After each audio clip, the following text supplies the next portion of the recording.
ഹിരണ്യകശിപുവും പ്രഹ്ലാദനും. പരീക്ഷിത്ത് രാജാവ് ചോദിച്ചു, ഭഗവാൻ ഇന്ദ്രന് വേണ്ടി രാക്ഷസന്മാരെ നിഗ്രഹിച്ചു എന്ന് പറഞ്ഞുവല്ലോ. ഭഗവാന്റെ നിഷ്പക്ഷതയ്ക്ക് യോജിച്ച കാര്യമല്ലല്ലോ ഇത്. ശുഗമുനി പറഞ്ഞു, ഭഗവാൻ തീർച്ചയായും നിഷ്പക്ഷമതി തന്നെ. പ്രകൃതി ഗുണങ്ങളാലാണ് വിശ്വം രൂപവൽക്കരിക്കപ്പെട്ടിരിക്കുന്നത്. ഭഗവത് പ്രഭയിലാണ് ഈ ഗുണങ്ങൾ പ്രവർത്തനോന്മുഖമാവുന്നത്. അതുകൊണ്ട് അവയുടെ ദേവതയാണ് ഭഗവാൻ. കാലം കടന്നു പോവുമ്പോൾ ഒന്നല്ലെങ്കിൽ മറ്റൊരു ഗുണം ആധിപത്യം നേടുന്നു. അതനുസരിച്ചും കാലഗതിക്കനുസരിച്ചും സത്വഗുണം ഉന്നതിയിലായിരിക്കുമ്പോൾ ദേവന്മാരുടെയും ഋഷിമാരുടെയും താൽപ്പര്യം പോഷിപ്പിക്കപ്പെടുന്നു. രജോ ഗുണം ഉന്നതിയിലാവുമ്പോൾ രാക്ഷസന്മാരുടെയും തമോ ഗുണം വർദ്ധിക്കുമ്പോൾ ഭൂതപ്രേത പിശാചുക്കളുടെയും താൽപ്പര്യം പോഷിപ്പിക്കുന്നു. ഭഗവാനാകട്ടെ വെറും സാക്ഷി മാത്രമത്രേ. യുധിഷ്ഠിരന്റെ ചോദ്യത്തിനുത്തരമായി നാരദൻ പറഞ്ഞ കാര്യം എന്തെന്ന് കേട്ടാൽ അങ്ങയുടെ സംശയങ്ങൾ ഇല്ലാതാവും.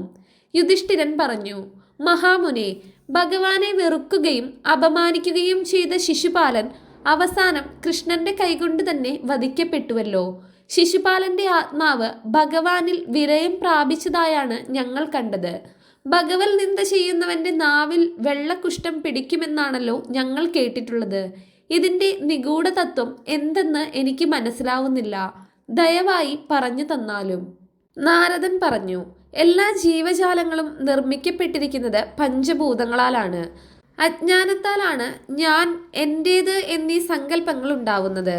അങ്ങനെയാണ് സർവ്വ ദുഃഖങ്ങളും പുകഴ്ത്തലും ഇകഴ്ത്തലും ബഹുമതിയും അപമാനവും ജീവികൾ അനുഭവിക്കുന്നത്. ഇതെല്ലാം ഭഗവാനിലില്ല തന്നെ.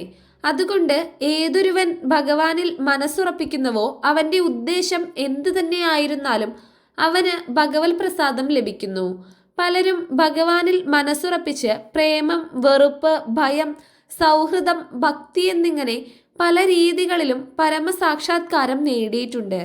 ഗോപികമാർ പ്രേമത്തിലൂടെയും കംസൻ ഭയത്തിലൂടെയും ശിശുപാലൻ തുടങ്ങിയവർ വെറുപ്പിലൂടെയും വൃഷ്ണികൾ ബന്ധുതയിലൂടെയും അങ്ങ് സൗഹൃദത്തിലൂടെയും ഞങ്ങൾ ഭക്തിയിലൂടെയും ഭഗവാനെ പ്രാപിക്കുന്നു.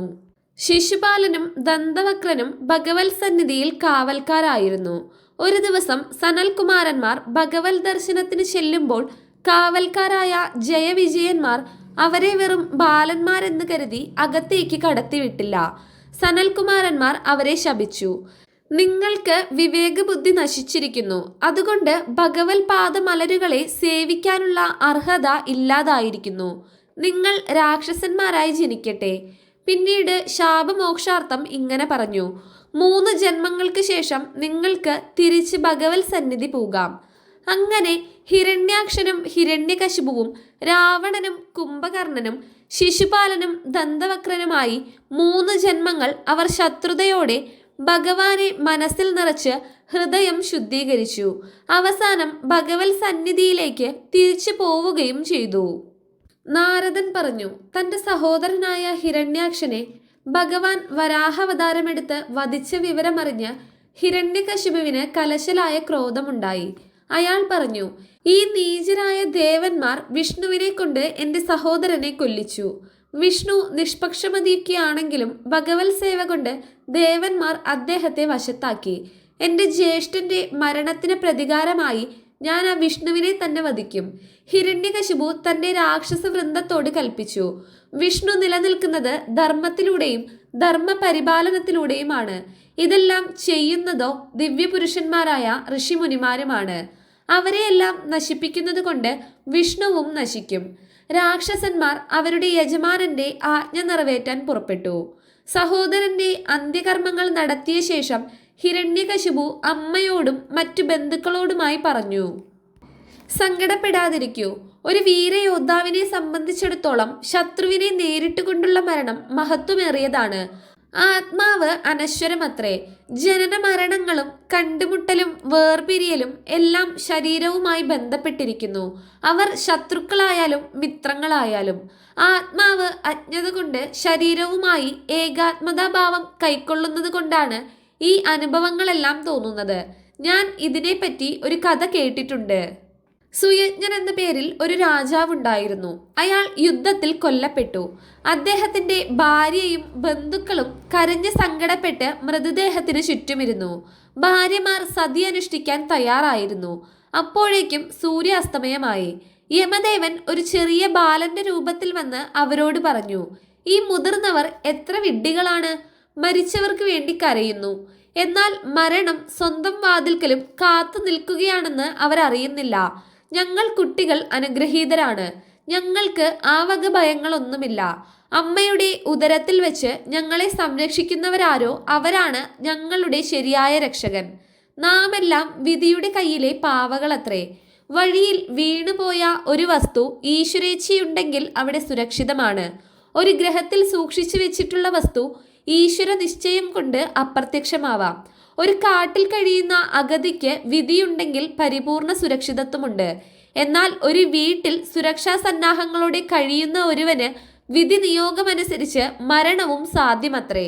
കർമ്മത്താലാണ് ജീവികൾക്ക് ശരീരം ലഭിക്കുന്നത്, എന്നാൽ ആത്മാവ് ശരീരത്തിൽ നിന്നും വിഭിന്നമാണ്. അഗ്നി, ആകാശം, വായു ഇവയ്ക്ക് രൂപമുണ്ടാവണമെങ്കിൽ അവ മറ്റു രൂപങ്ങളുമായി കൂട്ടുചേരണം. ഒറ്റയ്ക്ക് അവ രൂപരഹിതവും സ്വതന്ത്രവുമത്രേ. ഈ രാജാവിന്റെ ശരീരത്തിലൂടെ സംസാരിച്ചയാളിനെ നിങ്ങൾ ഇപ്പോൾ കാണുന്നില്ല. എന്നാൽ മരണത്തിനു മുൻപും ഈ ശരീരത്തിലൂടെ സംസാരിച്ചയാളെ നിങ്ങൾ കണ്ടിട്ടില്ല തന്നെ. ഇതിനെയെല്ലാം ഉണ്മയെന്ന് കരുതുന്നതാണ് അജ്ഞത. മരണഹേതുവും മറ്റൊന്നല്ല. ഒരിക്കൽ രണ്ടിണപ്പക്ഷികൾ പറന്നു പോവുകയായിരുന്നു. അപ്പോൾ ഒരു വേടൻ അതിലൊന്നിനെ അമ്പെയ്ത് വീഴ്ത്തി. ആൺകിളി ദുഃഖത്തോടെ പെൺകിളിയെ നോക്കി കരയാൻ തുടങ്ങി. വേടൻ അതിനെയും അമ്പെയ്തു കൊന്നു. സ്വന്തം വാതിൽക്കൽ മരണം മുട്ടുന്നത് കാണാതെ മരിച്ചവർക്കായി നിങ്ങൾ കരയുന്നത് കഷ്ടം തന്നെ. ഈ കുട്ടിയുടെ വാക്കുകൾ കേട്ട് രാജാവിന്റെ ബന്ധുക്കൾ ദുഃഖനിർവൃത്തരായി. അതുകൊണ്ട് എൻ്റെ സഹോദരന്റെ മരണത്തിൽ നിങ്ങൾ സങ്കടപ്പെടരുത്. ഹിരണ്യകശിപുവിന്റെ വാക്കുകൾ കേട്ട് ഹിരണ്യാക്ഷന്റെ വിധവ തൻ്റെ മനസ്സ് പരമസത്യത്തിലുറപ്പിച്ച് ശാന്തി നേടി. നാരദൻ തുടർന്നു. അജയ്യനായി തീരാൻ ഹിരണ്യകശിപു അതികഠിനമായ തപസ്സിലേർപ്പെട്ടു. മന്ദാരപർവ്വതത്തിന്റെ താഴ്വരയിൽ കാലിന്റെ തള്ളവിരൽ നിന്നുകൊണ്ട് കൈകൾ ആകാശത്തിലേക്ക് ഉയർത്തിപ്പിടിച്ച് ജലപാനം പോലുമില്ലാതെ 1000 കൊല്ലം അദ്ദേഹം തപസ് ചെയ്തു. തപസ്സിന്റെ ശക്തി ദേവന്മാരെ അലട്ടാൻ തുടങ്ങി. ഹിരണ്യകശിപു തപസ്സിനായി പോയപ്പോൾ ദേവന്മാർ അവരവരുടെ ഇടങ്ങളിൽ പോയിരുന്നു. അവർ ബ്രഹ്മാവിനെ സമീപിച്ച് അപേക്ഷിച്ചു, പ്രഭോ, ഹിരണ്യകശിപു ഇപ്പോൾ ചെയ്യുന്ന തപസ് അഭൂതപൂർവമായ ഒന്നാണ്. ഇതിലൂടെ മറ്റൊരു ബ്രഹ്മാവാനാണ് അയാളുടെ ശ്രമം. ഇതിലൂടെ ലോകത്തിന്റെ ധർമ്മമാർഗം മുഴുവൻ അധർമ്മത്തിലേക്ക് മാറ്റിമറിക്കാനാണ് അയാളുടെ ഭാവം. വേണ്ടതെന്തെന്ന് വെച്ചാൽ അവിടുന്ന് തന്നെ ചെയ്താലും. സൃഷ്ടികർത്താവായ ബ്രഹ്മാവ് ഹിരണ്യകശിപു തപസ് അനുഷ്ഠിക്കുന്നിടത്ത് ചെന്ന് പറഞ്ഞു, ഇതിനു മുൻപ് മറ്റാരും ഇങ്ങനെ ഒരു തപസ് ചെയ്തിട്ടില്ല, ഇനി ഭാവിയിലും ഉണ്ടാവില്ല. ഈ പരിശ്രമത്താലും ഉത്സാഹത്താലും നീ എന്നെ ജയിച്ചിരിക്കുന്നു. ഉണർന്നാലും എന്നിട്ട് നിനക്ക് വേണ്ട വരങ്ങളെല്ലാം ചോദിക്കൂ. ബ്രഹ്മാവ് തന്റെ കമണ്ഡലുവിൽ നിന്ന് അല്പം ജലമെടുത്തു കുടഞ്ഞു. ഹിരണ്യകശിപു എല്ലും തോലുമായി കഴിഞ്ഞിരുന്നു. ശരീരം പുഴുക്കൾ ഭക്ഷിച്ചും ചിതൽപുറ്റു നിറഞ്ഞുമിരുന്നു. ചിതൽപുറ്റു പൊട്ടിച്ച് തൊഴുകൈയോടെ ഹിരണ്യാക്ഷൻ തപശ്ചര്യയാൽ കിട്ടിയ പ്രഭയോടെ നിന്ന് തിളങ്ങി. ബ്രഹ്മാവിനോട് ഇങ്ങനെ പറഞ്ഞു, ആദികാരണനും 3 ലോകങ്ങളുടെയും അധിപനും നമസ്കാരം. അങ്ങ് കാലം തന്നെ. ജീവജാലങ്ങളുടെ ആയുസ് നിമിഷം പ്രതി കുറയ്ക്കുന്ന കാലം. ഈ ലൗകിക പ്രപഞ്ചം അവിടുത്തെ ശരീരമത്രേ. പഞ്ചേന്ദ്രിയങ്ങളാൽ വസ്തുക്കളെ അങ്ങ് ആസ്വദിക്കുന്നു. എങ്കിലും നിശബ്ദ സാക്ഷിയാണ് അവിടുന്ന്. യാതൊന്നും അവിടത്തെ ബാധിക്കുന്നില്ല. ഞാൻ ആവശ്യപ്പെടുന്ന വരം തരുമെങ്കിൽ ഞാൻ പ്രാർത്ഥിക്കുന്നത് ഇവയ്ക്ക് വേണ്ടിയാണ്. അങ്ങ് സൃഷ്ടിച്ച ആരും എന്നെ വധിക്കാൻ ഇടവരരുത്. വീട്ടിനകത്തോ പുറത്തോ വെച്ച് എൻ്റെ മരണം സംഭവിക്കരുത്. രാത്രിയിലോ പകലോ ഞാൻ മരിക്കാൻ ഇടവരരുത്. യാതൊരുവിധ ആയുധങ്ങളാലും ആകാശത്തിലോ ഭൂമിയിലോ വെച്ചോ മനുഷ്യനാലോ മൃഗങ്ങളാലോ ദേവന്മാരാലോ അസുരന്മാരാലോ സർപ്പങ്ങളാലോ എനിക്ക് മരണമുണ്ടാവരുത്. ശരീരമെടുത്തിട്ടുള്ള എല്ലാ ജീവജാലങ്ങൾക്കും തർക്കമില്ലാത്ത രാജാവും പ്രഭുവും ഞാനായിരിക്കണം. അങ്ങേക്കുള്ളതുപോലെ മഹിമ എനിക്കും ഉണ്ടായിത്തീരട്ടെ. നാരദ മുനി തുടർന്നു. ഏറെ ബുദ്ധിമുട്ടുള്ളതായിരുന്നുവെങ്കിലും ഹിരണ്യകശിപു ആവശ്യപ്പെട്ട വരങ്ങളെല്ലാം ബ്രഹ്മദേവൻ നൽകി. അങ്ങനെ ദേവന്മാരും സ്വർഗവാസികളും മനുഷ്യരുമടക്കം എല്ലാവരും ഹിരണ്യകശിപുവിന്റെ നിയന്ത്രണത്തിന് കീഴിലായി. ശാസ്ത്രവിധിപ്രകാരമുള്ള എല്ലാ ധർമ്മകർമ്മങ്ങളും അയാൾ നിരോധിച്ചു. സ്വയം ഇന്ദ്രപദവി നേടിയെടുത്ത് ദേവന്മാരുടെയും മുനിമാരുടെയും ബഹുമാനം പിടിച്ചു വാങ്ങിച്ചു. ഹിരണ്യകശിപുവിന്റെ തപശക്തിയാൽ ഭൂമിയും സ്വർഗവും അവന്റെ ആജ്ഞ അനുസരിച്ച് തങ്ങളുടെ നിധികളെല്ലാം ചൊരിഞ്ഞുകൊടുത്തു. അയാൾക്ക് നിയന്ത്രിക്കാൻ കഴിയാതിരുന്നത് സ്വന്തം മനസ്സിനെയും ഇന്ദ്രിയങ്ങളെയും മാത്രമായിരുന്നു. അതുകൊണ്ട് തന്നെ അയാൾ സന്തുഷ്ടനോ സംതൃപ്തനോ ആയിരുന്നില്ല. വിശ്വപാലകർ ഭഗവാൻ വിഷ്ണുവിന്റെ പാതാരവിന്ദങ്ങളിൽ തങ്ങളുടെ സങ്കടമുണർത്തിച്ചു. അശരീരി പോലെ, ഇടിമുഴക്കം പോലെ ഇങ്ങനെയൊരു ഉറപ്പ് ആകാശത്തിൽ ഇരമ്പി. നമുക്കതറിയാം. എപ്പോൾ ഈ രാക്ഷസൻ മാമുനിമാരെ അടിച്ചമർത്തുന്നുവോ, മിണ്ടാപ്രാണികളെയും ധർമ്മത്തെയും ദ്രോഹിക്കുന്നുവോ, സ്വന്തം പുത്രനും പുണ്യാത്മാവുമായ പ്രഹ്ലാദനെതിരെ പ്രവർത്തിക്കുകയോ ചെയ്യുന്നുവോ, അപ്പോൾ നാം അവനെ നിഗ്രഹിക്കുന്നതാണ്. അതുവരെ ക്ഷമയോടെ അവനെ സഹിക്കുക. ഹിരണ്യകശിപുവിന് 4 പുത്രന്മാരുണ്ടായിരുന്നു. രാക്ഷസനുണ്ടായതാണെങ്കിലും മൂത്ത മകൻ പ്രഹ്ലാദൻ യാതൊരുവിധ അസുര സ്വഭാവങ്ങളും ഇല്ലാത്തവനായിരുന്നു. മുതിർന്നവരെ അവൻ ഈശ്വരതുല്യം ആരാധിച്ചു. തനിക്കൊപ്പമുള്ളവരെ അവൻ സ്വസഹോദരന്മാരെ പോലെ കരുതി. സന്തുലിതമായ മനസ്സും ഇന്ദ്രിയ സംയമനവും കാരണം ദേവന്മാർ പോലും അവനെ അഭിനന്ദിക്കുകയും അവന്റെ പാത അനുകരിക്കുകയും ചെയ്തു. ചെറിയ കുട്ടിയായിരിക്കുമ്പോഴേ കുട്ടിക്കളി അവനുണ്ടായിരുന്നില്ല. ഹൃദയം മുഴുവൻ കൃഷ്ണനിൽ ആകൃഷ്ടമായിരുന്നു. മറ്റുള്ളവർ കണ്ട പോലെയല്ല അവൻ ലോകത്തെ കണ്ടത്. എന്തെല്ലാം ചെയ്യുമ്പോഴും അവന്റെ ഉള്ളിൽ കൃഷ്ണാവബോധം മാത്രമായിരുന്നു നിറഞ്ഞു നിന്നിരുന്നത്. ഭഗവത് മഹിമകളെ ധ്യാനിച്ചും ഭഗവാനെ നനച്ചും ചിലപ്പോൾ അവൻ കരഞ്ഞു, ചിലപ്പോൾ പൊട്ടിച്ചിരിച്ചു, ചിലപ്പോൾ ഒച്ചവെച്ചും മറ്റു ചിലപ്പോൾ നാണമേതും കൂടാതെ നൃത്തം ചെയ്തും അവൻ ഭഗവത് മഹിമയെ കൊണ്ടാടി. ചിലപ്പോൾ സ്വന്തം വ്യക്തിത്വം പാടെ മറന്ന് സ്വയം ഭഗവാനാണെന്ന മട്ടിൽ പ്രഹ്ലാദൻ പെരുമാറി. അങ്ങനെയുള്ള പരമഭക്തി കാരണം അവന് ഭഗവത് ഭക്തന്മാരുമായി സത്സംഗത്തിന് അവസരവും ഉണ്ടായി. നാരദൻ തുടർന്നു. ഹിരണ്യകശിപു തന്റെ പുത്രനായ പ്രഹ്ലാദനെ അസുരഗുരുവായ ശുക്രാചാര്യന്റെ പുത്രന്മാരെ ചുമതലപ്പെടുത്തി വിദ്യാഭ്യാസത്തിന് അയച്ചു. കുറച്ചു കാലം കഴിഞ്ഞ് കൊട്ടാരത്തിലെത്തിയ മകനോട് രാജാവ് ചോദിച്ചു, പറയൂ, എന്തിനെയാണ് നീ നന്മ എന്നതുകൊണ്ട് വിവക്ഷിക്കുന്നത്? ബാലൻ സംശയമെന്നേ പറഞ്ഞു. ഒരുവൻ സ്വന്തം വീടുപേക്ഷിച്ച് പോകണം. കാരണം വീടാണ് ഒരുവന് ഞാൻ എൻ്റെ തുടങ്ങിയ തോന്നലുകൾ ഉണ്ടാക്കാൻ ഇടയാക്കുന്നത്. വീട് വിട്ട് ഭഗവാൻ വിഷ്ണുവിന്റെ പാതാരവിന്ദങ്ങളിൽ അഭയം തേടുകയാണ് ഏറ്റവും നല്ല കാര്യം. രാജാവ് പ്രഹ്ലാദനെ ഗുരുകുലത്തിലേക്ക് തിരിച്ചയച്ചു. അധ്യാപകരോട് ഇതുപോലുള്ള നിഷേധ പ്രമാണങ്ങളൊന്നും പഠിപ്പിക്കരുതെന്ന മുന്നറിയിപ്പും നൽകി. അധ്യാപകർക്ക് പ്രഹ്ലാദൻ എവിടെ നിന്നാണ് സിദ്ധാന്തങ്ങൾ പഠിക്കുന്നതെന്ന് അറിയില്ലായിരുന്നു. പ്രഹ്ലാദൻ പറഞ്ഞു, അജ്ഞാനത്തിൽ നിന്നും വൈവിധ്യമെന്ന മോഹത്തിൽ നിന്നും മോചനം കിട്ടുന്നത് ഭഗവത് കൃപയാൽ മാത്രമാണ്. ആ കൃപ ഒന്നുകൊണ്ട് മാത്രമാണ് എൻ്റെ മനസ്സ് തന്നിഷ്ടപ്രകാരം ഭഗവത് പാദങ്ങളിൽ വസിക്കുന്നത്. അധ്യാപകർ ഏതായാലും അവന്റെ ധിക്കാരത്തിന് തക്ക ശിക്ഷ നൽകി. അധാർമികതയും നിരീശ്വരവാദവും തുടർന്നും പഠിപ്പിച്ചു. വീണ്ടും കുമാരൻ കൊട്ടാരത്തിൽ മടങ്ങിയെത്തിയപ്പോൾ അച്ഛൻ സ്നേഹപൂർവ്വം പാഠങ്ങളെ പറ്റി ചോദിച്ചു. പ്രഹ്ലാദൻ സംശയലേശമെന്നേ പറഞ്ഞു, അച്ഛാ, ഏറ്റവും ഉയർന്ന വിദ്യാഭ്യാസം എന്നത് ഭഗവാൻ വിഷ്ണുവിൽ ഭക്തി ഉണ്ടാക്കുക എന്നതാണ്. 9 തരത്തിലുള്ള പ്രവൃത്തികൾ കൊണ്ട് മനസ്സിൽ ഭക്തി ഉണ്ടാക്കിയെടുക്കാം. ശ്രവണം, കീർത്തനം, സ്മരണം, പാദസേവനം, അർച്ചനം, വന്ദനം, ദാസ്യം, സഖ്യം, ആത്മനിവേദനം എന്നിങ്ങനെയാണത്.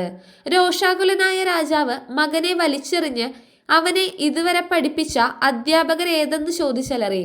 പ്രഹ്ലാദൻ സ്വയം പറഞ്ഞു, അധ്യാപകർ കുറ്റക്കാരല്ല. ലൗകിക കാര്യങ്ങളിൽ ആസക്തരായവരുടെ മനസ്സ് ഭഗവത് പാദങ്ങളിലേക്ക് ആകർഷിക്കപ്പെടുകയില്ല. ദിവ്യ പുരുഷന്മാരുടെയും പുണ്യാത്മാക്കളായ ഭക്തരുടെയും പാദധൂളിയിൽ കുളിച്ച് ശുദ്ധീകരിക്കപ്പെടുമ്പോൾ മാത്രമേ ഒരുവന്റെ ഉള്ളിൽ ഭക്തി ഉദിക്കുകയുള്ളൂ. സ്വന്തം പുത്രനിൽ മരണം ദർശിച്ച രാജാവ് അവനെ ഉപേക്ഷിക്കുകയും വധിക്കാൻ കൽപ്പിക്കുകയും ചെയ്തു. അയാൾ സേവകന്മാരോട് പറഞ്ഞു, സ്വന്തം ബന്ധുമിത്രാദികൾക്ക് നേരെ പുറം തിരിച്ചുകൊണ്ട് അവൻ അമ്മാവനെ കൊന്നവന്റെ ഭക്തനായിരിക്കുന്നു. പുത്രൻ തൻ്റെ തന്നെ ശരീരഭാഗമാണെങ്കിലും രോഗം വന്ന ഭാഗം മുറിച്ചു മാറ്റുന്ന ന്യായത്തിൽ ഹിരണ്യകശിപു അവനെ ഉപേക്ഷിച്ചു. രാജസേവകർ അവനെ പല ആയുധങ്ങളാൽ ആക്രമിച്ചു. പല രീതികൾ പ്രയോഗിച്ച് വധിക്കാൻ ശ്രമിച്ചു. മലയിൽ നിന്ന് ഉരുട്ടി താഴേക്കിടുക, ആനയെ കൊണ്ട് ചവിട്ടിച്ച് കൊല്ലാൻ നോക്കുക, കാറ്റ്, തീ, വെള്ളപ്പൊക്കം, പാറക്കല്ലുകൾ, വിഷം എന്നു വേണ്ട എല്ലാ മാർഗങ്ങളും പ്രഹ്ലാദനെ കൊല്ലാൻ ഉതകിയില്ല. രാജാവ് വിഷണ്ണനായി. ശുക്രാചാര്യന്റെ പുത്രന്മാർ അദ്ദേഹത്തെ സമാധാനപ്പെടുത്തി. ബാലനെ കാര്യമായി എടുക്കേണ്ടതില്ല. വലുതാകുമ്പോൾ അവൻ ബാലിശമായ സിദ്ധാന്തങ്ങളെല്ലാം ഉപേക്ഷിച്ചു കൊള്ളും. അല്ലെങ്കിൽ ഞങ്ങളുടെ അച്ഛൻ ശുക്രാചാര്യർ തിരിച്ചു വരട്ടെ. അദ്ദേഹത്തിന്റെ കീഴിൽ ഈ നിഷേധ വിശ്വാസങ്ങളെല്ലാം അവൻ ഉപേക്ഷിക്കും. ബാലൻ ഗുരുകുലത്തിലേക്ക് തിരിച്ചുപോയി. അധ്യാപകർ 3 ലൗകിക ലക്ഷ്യങ്ങളെ അടിസ്ഥാനമാക്കിയുള്ള വിദ്യാഭ്യാസം തുടർന്നു നൽകി. എന്നാൽ അവന്റെ ചിന്ത മുഴുവൻ ഈശ്വരനിലായിരുന്നു. ഒരു ദിവസം അധ്യാപകരില്ലാത്ത സമയം സഹപാഠികൾ പ്രഹ്ലാദനെ പുറത്ത് കളിക്കാൻ ക്ഷണിച്ചു. അപ്പോൾ പ്രഹ്ലാദൻ പറഞ്ഞു, സുഹൃത്തുക്കളെ, ഈ മനുഷ്യജീവിതം വളരെയേറെ വിലപിടിച്ചതാണ്. അതുകൊണ്ട് ചെറുപ്പത്തിലെ തന്നെ ഈശ്വര സാക്ഷാത്കാരം നേടാനുതകുന്ന സദ്ഗുണങ്ങളും ഈശ്വരഭക്തിയും നാം വളർത്തിയെടുക്കണം. വാസ്തവത്തിൽ മനുഷ്യന് മറ്റൊരു കർത്തവ്യമില്ല തന്നെ.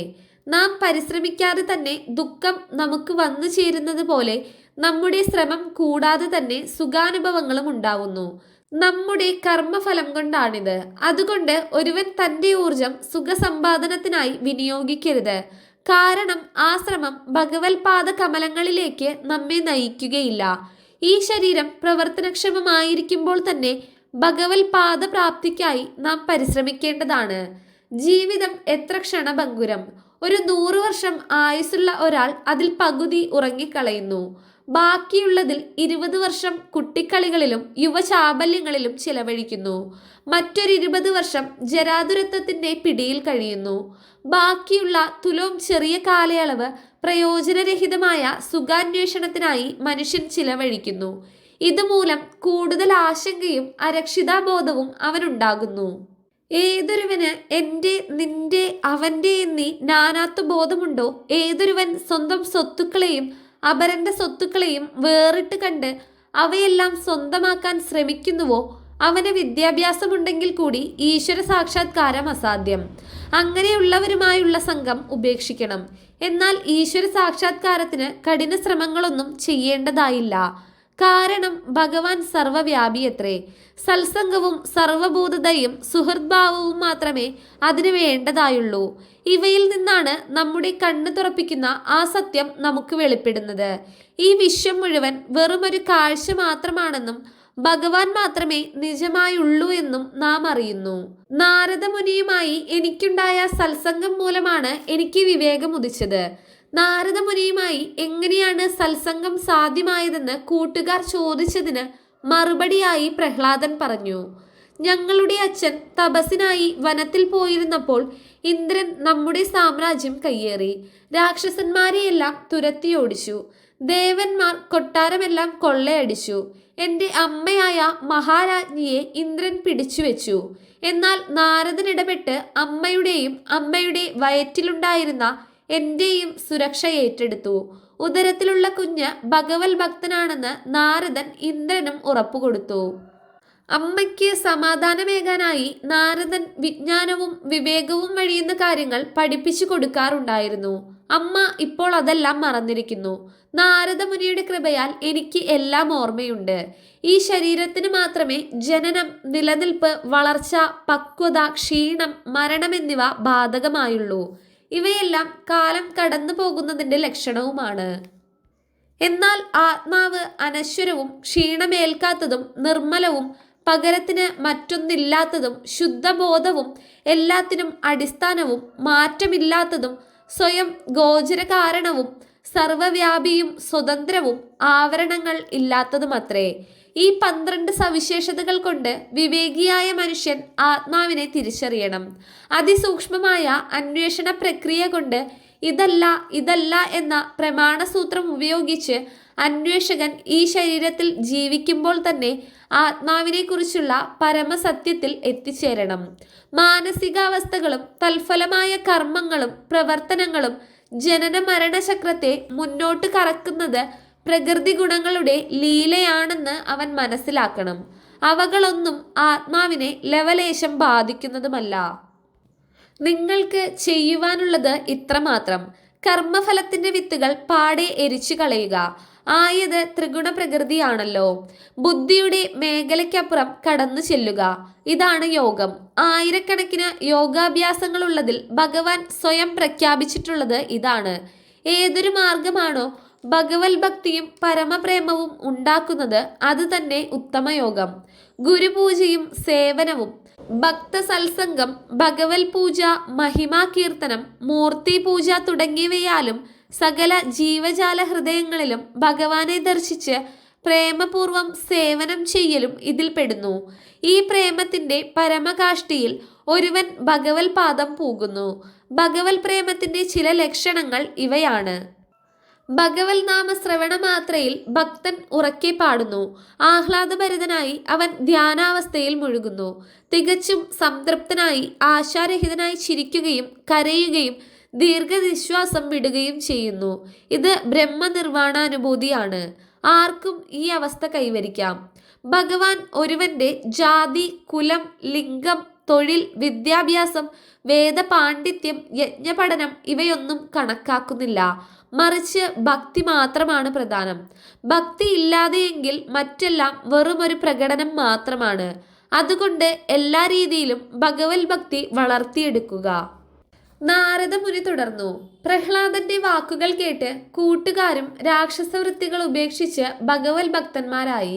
ഇത് കേട്ട് രാജാവ് ക്രുദ്ധനായി പ്രഹ്ലാദനോട് കൽപ്പിച്ചു: എന്റെ അധികാരത്തെ വകവയ്ക്കാതെ ആരുടെ ബലത്താലാണ് നമ്മുടെ വിശുദ്ധമായ ആചാരങ്ങളെയും പാരമ്പര്യത്തെയും നീ എതിർക്കുന്നത്? ദേവന്മാരുടെ പ്രവർത്തനങ്ങൾ പോലും നിയന്ത്രിക്കുന്നത് ഞാനാണ്. ഏറ്റവും ഉയർന്ന സംസ്കാരത്തിന്റെ മൂർത്തിമത് ഭാവം തന്നെയായ പ്രഹ്ലാദൻ അചഞ്ചലനായി. മനസംയമനത്തോടെ പരമസത്യത്തിന്റെ പൊരുളറിയാവുന്നതിന്റെ ആത്മധൈര്യത്തോടെ ഇങ്ങനെ പറഞ്ഞു: ഭഗവാനാണച്ച എൻ്റെ ബലം. അങ്ങയുടെ ശക്തിയും ഭഗവാൻ തന്നെ. എല്ലാ ജീവജാലങ്ങളുടെയും ഉള്ളിൽ സ്ഥിതി ചെയ്യുന്നത്, നിയന്ത്രിക്കുന്നത് അവിടുന്നത്രേ. അങ്ങയുടെ ശത്രുവാണ് ഭഗവാൻ എന്ന തെറ്റിദ്ധാരണ അവസാനിപ്പിച്ചാലും. കാരണം അവിടുന്ന് നമ്മുടെയെല്ലാം രക്ഷകനത്രേ. ഒരുവന്റെ ഉള്ളിലുള്ളതല്ലാതെ മറ്റൊരു ശത്രുവും ആർക്കുമില്ല. നിയന്ത്രണമില്ലാത്ത മാലിന്യം നിറഞ്ഞ മനസ്സാണ് ഒരുവന്റെ ഏറ്റവും വലിയ ശത്രു. ഈ ശത്രുവിനെ കീഴടക്കാൻ ഭഗവത് പ്രേമം വളർത്തുക മാത്രമേ മാർഗമുള്ളൂ. ഹിരണ്യകശിപുവിന്റെ കോപം അതിർത്തി വിട്ടു. ബാലനെ പിടിച്ചു കുലുക്കിക്കൊണ്ട് അയാൾ അലറി: ഞാൻ മാത്രമാണ് ഭഗവാൻ, മറ്റാരുമില്ല.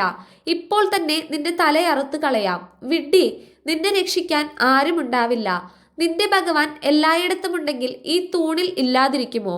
എന്നും പറഞ്ഞ് തന്റെ ഉരുക്കുമുഷ്ടി തൂണിലിടിച്ചു. തൂണ് വലിയൊരു ഇടിമുഴക്കത്തോടെ പൊട്ടിത്തുറന്നു. വിശ്വപ്രളയം സംഭവിക്കുകയാണോ എന്ന് സംശയം തോന്നുമാർ ഉച്ചത്തിലായിരുന്നു അത്. തൂണ് പിളർന്ന ശക്തി വിശ്വാണ്ഡത്തെ പൊട്ടിച്ച് ദിവ്യാവതാരം പ്രത്യക്ഷമായതുപോലെ തോന്നി. തന്റെ ഭക്തന്റെ വാക്കുകൾ സാധൂകരിക്കാൻ വെമ്പിയ പോലെ സർവവ്യാപിയാണെന്ന് തെളിയിച്ചുകൊണ്ട് ഭഗവാൻ തൂണിൽ നിന്ന് നരസിംഹരൂപത്തിൽ അവതരിച്ചു. മനുഷ്യനും മൃഗവുമല്ലാത്ത സത്വം. രാക്ഷസൻ അമ്പരന്നു. ഇങ്ങനെയൊന്നിനെ മുൻപ് നേരിട്ടിട്ടേയില്ല. പേടിപ്പെടുത്തുന്ന തിളക്കമേറിയ കണ്ണുകൾ, വാൾത്തല പോലെ മൂർച്ചയുള്ള നാവ്, ഭയാനകമായ വായ, ആകാശം മുട്ടുന്ന തല, എണ്ണിയാലൊടുങ്ങാത്ത കയ്യുകൾ, മാരകമായ നഖങ്ങളാണതിൻ്റെ ആയുധങ്ങൾ. രാക്ഷസൻ തൻ്റെ മരണമറിവുള്ള ജീവജാലങ്ങളിൽ നിന്നും ഉണ്ടാവില്ലെന്ന് വരം കൊണ്ട് ഉറപ്പുവരുത്തിയിരുന്നുവല്ലോ. പക്ഷേ ഈ രൂപം കേട്ടറിവുള്ള ഒരു ജീവിയുമായി സാദൃശ്യമുള്ളതല്ല. ദിവ്യബുദ്ധിയെ പറ്റിക്കാനാവില്ലെന്ന് ഹിരണ്യകശിപുവിന് അറിയാമായിരുന്നു. എങ്കിലും അയാൾ നരസിംഹത്തിന് നേരെ പാഞ്ഞു ചെന്നു. രാക്ഷസൻ ഭഗവാന്റെ സമീപത്തേക്ക് ചെല്ലുമ്പോൾ ഇരുട്ടിനെ വെളിച്ചമെന്ന പോലെ നരസിംഹാവതാരം ഹിരണ്യകശിപുവിനെ വിഴുങ്ങുന്നതായി കാണപ്പെട്ടു. എന്നിട്ടും രാക്ഷസൻ തന്റെ ഗദയുമായി ഭഗവാനെ പ്രഹരിച്ചു. ഭഗവാന്റെ പിടിയിൽ നിന്നും രാക്ഷസൻ കുതറിമാറി. അവനെ പിടിച്ച് മടിയിലിരുത്തി. ഭൂമിയിലോ ആകാശത്തിലോ അല്ല, സ്വയം ഉമ്മറപ്പടിയിൽ, അകത്തോ പുറത്തോ അല്ല. ഇരുന്ന് നഖങ്ങൾ കൊണ്ട്, ആയുധങ്ങളൊന്നുമില്ല, രാക്ഷസന്റെ ദേഹം വലിച്ചു കീറി. അങ്ങനെ ബ്രഹ്മാവ് നൽകിയ വരം തെറ്റിക്കാതെ തന്നെ ഭഗവാൻ തന്റെ അവതാര ഉദ്ദേശം നിറവേറ്റി. ദേവതകളും സ്വർഗവാസികളും മാമുനിമാരും അപ്പോൾ അവിടെ ആഗതരായി. ബ്രഹ്മാവ്, രുദ്രൻ, ഇന്ദ്രൻ തുടങ്ങി മറ്റു ദേവവൃന്ദങ്ങളും ഭഗവാന്റെ നരസിംഹാവതാരത്തെ സ്തുതിച്ചു പാടി. ഭയചകിതരായ ദേവവൃന്ദവും സ്വർഗവാസികളും ഭഗവാനെ ദൂരെ നിന്ന് പ്രകീർത്തിച്ചു. പ്രഹ്ലാദനാകട്ടെ ഭയലേശമില്ലാതെ ഭഗവാനെ സമീപിച്ച് ഇങ്ങനെ പ്രാർത്ഥിച്ചു: ഭഗവാനെ, ദേവവൃന്ദവും വിണ്ണരും നിരന്തരം അവിടുത്തെ മഹിമയെ വാഴ്ത്തുന്നു. പക്ഷേ അങ്ങ് അവരുടെ ധനത്തെയോ പാരമ്പര്യത്തെയോ തപശ്ചര്യയെയോ പ്രത്യക്ഷഭാവത്തെയോ പഠിപ്പിനെയോ ഊർജത്തെയോ മഹിമയെയോ സാമർത്ഥ്യത്തെയോ ശക്തിയെയോ നിപുണതയെയോ ധൈര്യത്തെയോ ബുദ്ധിയെയോ യോഗശക്തിയെയോ നോക്കുന്നില്ല തന്നെ. അവിടുത്തെ പ്രസാദിപ്പിക്കാൻ ഭക്തിക്ക് മാത്രമേ കഴിയൂ. മാത്രമല്ല, അവിടേക്ക് വാഴ്ത്തിപ്പാടുന്നത് കൊണ്ട് നേട്ടമൊന്നുമില്ല. ആരാണോ അവിടുത്തെ മഹിമയെ വർണ്ണിക്കുന്നത് അവൻ മഹാനായി മാറുന്നു. സത്യമായ മുഖത്തിൽ ആഭരണങ്ങൾ അണിയുന്നത് കൊണ്ട് കണ്ണാടിയിലെ പ്രതിബിംബം സൗന്ദര്യമേറിയതായി തോന്നും. ഭഗവാൻ, അങ്ങയുടെ ക്രോധമടക്കിയാലും ആ ക്രോധത്തിന്റെ ലക്ഷ്യം സാധിച്ചു കഴിഞ്ഞിരിക്കുന്നു. ആളുകൾ ഭയത്തിൽ നിന്നും രക്ഷ നേടാനായി അവിടുത്തെ വാഴ്ത്തുകയാണ്. പക്ഷേ എനിക്കവിടത്തെ യാതൊരു ഭയവുമില്ല. ദേവന്മാർക്കും സ്വർഗവാസികൾക്കുമുള്ളതുപോലെ അവിടുത്തെ കൃപയിൽ കവിഞ്ഞ് മറ്റൊരു രക്ഷകനോ മോക്ഷദായകനോ ഇല്ല തന്നെ. എന്തെല്ലാം ആരെല്ലാം എവിടെ എങ്ങനെ ചെയ്യുന്നുവോ അതെല്ലാം അവിടുന്ന് തന്നെ. അവിടുത്തെ മായാശക്തിയാൽ സത്യത്തിന് ആവരണമിട്ടതുകൊണ്ട് ഇഹലോകം ഉണ്മയാണെന്ന് തോന്നിക്കുന്നു. അതുകൊണ്ട് അവിടേക്ക് മാത്രമേ മായയിൽ നിന്ന് ഞങ്ങളെ രക്ഷിക്കാനാവൂ. ദേവന്മാർ പോലും എൻ്റെ പിതാവിൻ്റെ ക്രോധത്തിന് മുൻപിൽ പേടിച്ചു വിറച്ചു. ആ ഹിരണ്യകശിപുവിനെ അങ്ങ് കാലപുരിക്കയച്ചു. എനിക്ക് ദേവസ്ഥാനമോ ബ്രഹ്മപദമോ ഒന്നും വേണ്ട. അവിടുത്തെ പാദങ്ങളിൽ എന്നും എനിക്ക് അഭയമേകിയാലും. നാരദൻ പറഞ്ഞു. പ്രഹ്ലാദന്റെ മൂർധാവിൽ കൈവച്ച് ഭഗവാൻ അനുഗ്രഹിച്ചു. ബ്രഹ്മാവിനോ ലക്ഷ്മിക്കോ പോലും ലഭിക്കാതിരുന്ന ഭാഗ്യമത്രേ അത്. ഭഗവാൻ പറഞ്ഞു: ഞാൻ നിന്നിൽ സംപ്രീതനായിരിക്കുന്നു. എന്ത് വരം വേണമെങ്കിലും ചോദിച്ചുകൊള്ളൂ. ഭക്തശിരോമണിയായ പ്രഹ്ലാദൻ നിശബ്ദനായി നിന്നതേയുള്ളൂ. നാരദ മുനി തുടർന്നു. വിവേകിയായ പ്രഹ്ലാദൻ പ്രാർത്ഥിച്ചു: എൻ്റെ ഹൃദയം 3 ലോകങ്ങളിലുമുള്ള യാതൊന്നിനെയും കാംക്ഷിക്കുന്നില്ല. എന്തെങ്കിലും അനുഗ്രഹങ്ങൾക്കായി പ്രാർത്ഥിക്കുന്നവൻ അവിടുത്തെ ഭക്തനല്ല, മറിച്ച് വെറുമൊരു വ്യാപാരി മാത്രമാണ്. എനിക്ക് എന്തെങ്കിലും വരമേകണമെന്നുണ്ടെങ്കിൽ എൻ്റെ മനസ്സിൽ ആഗ്രഹങ്ങളൊന്നും ഉദിക്കാതിരിക്കാൻ ഇടയാക്കിയാലും. ആഗ്രഹങ്ങളാണ് മനസ്സിലെ നന്മയെ മറച്ചു വെക്കുന്നത്. എന്നാൽ ആഗ്രഹങ്ങളില്ലാത്ത മനസ്സ് മോക്ഷത്തിലേക്കുള്ള നാന്ദിയാണ്. ഞാൻ ഭഗവാനെ വീണ്ടും വീണ്ടും പ്രണമിക്കുന്നു. പ്രഹ്ലാദനിൽ അതീവ പ്രസാദത്തോടെ ഭഗവാൻ അദ്ദേഹത്തെ അനുഗ്രഹിച്ചു. പ്രഹ്ലാദൻ ഏറെക്കാലം ലോകം ഭരിക്കുമെന്ന് ഭഗവാൻ അരുളി ചെയ്തു. ആർജിത പുണ്യഫലങ്ങൾ ആസ്വദിച്ചും പുണ്യകർമ്മങ്ങൾ നടത്തിയും പ്രഹ്ലാദൻ ഇഹലോകത്തിൽ ജീവിച്ച് മുക്തിപദം കൈവരുത്തുമെന്നും ഭഗവാൻ അനുഗ്രഹിച്ചു. പ്രഹ്ലാദൻ പിന്നീട് ഭഗവാനോട് തൻ്റെ പിതാവിൻ്റെ ദുഷ്പ്രവർത്തികൾക്ക് വേണ്ടി മാപ്പ് ചോദിച്ചു. ഇതിന് മറുപടിയായി ഭഗവാൻ പറഞ്ഞു: അദ്ദേഹം മാത്രമല്ല, 21 തലമുറകൾ മുഴുവൻ നിന്നെപ്പോലുള്ള ഒരു ഉത്തമ ഭക്തന്റെ ജന്മത്തോടെ ശുദ്ധീകരിക്കപ്പെട്ടിരിക്കുന്നു. എവിടെയാണോ ഭക്തൻ വാഴുന്നത് അവിടം പരിശുദ്ധമാവുന്നു. ഭഗവാൻ ബ്രഹ്മാവിനോട് ദുഷ്ടബുദ്ധികൾക്കിനി വരം നൽകരുതെന്ന മുന്നറിയിപ്പ് നൽകി. അല്ലയോ യുധിഷ്ഠിര, ഞാൻ ഹിരണ്യാക്ഷന്റെ സഹോദരനായ ഹിരണ്യകശിപുവിന് മോക്ഷം കിട്ടിയ കഥയും വിശദീകരിച്ചു കഴിഞ്ഞു. 2 പേരും ഭഗവത് പാർഷദന്മാരായിരുന്നുവല്ലോ. അവർ തങ്ങളുടെ രാക്ഷസ രൂപം വിട്ടൊഴിഞ്ഞ് അവസാനം ഭഗവത് സദൃശരായി തീർന്ന കാര്യവും ഞാൻ വിശദീകരിക്കുകയുണ്ടായി. നിങ്ങൾ പ്രഹ്ലാദനേക്കാളും ഭാഗ്യശാലിയത്രേ. കാരണം അതേ പരമപുരുഷനായ ശ്രീകൃഷ്ണൻ നിങ്ങളുടെ സ്വന്തം അമ്മാവന്റെ മകനും സുഹൃത്തുമായിരിക്കുന്നു. അതേ ഭഗവാനാണ് പരമശിവന് ത്രിപുരാന്തകൻ എന്ന പേരുണ്ടാക്കി കൊടുത്തത്. ജയിക്കട്ടെ ശ്രീകൃഷ്ണ ഭഗവാൻ, ജയിക്കട്ടെ ദേവി രാധിക, ജയിക്കട്ടെ ജയിക്കട്ടെ ശ്രീമദ് ഭാഗവത പുണ്യം ജയിച്ചിടട്ടെ. എന്നെന്നും ശ്രീകൃഷ്ണ പ്രേമഭക്തരും. രാധേ കൃഷ്ണ.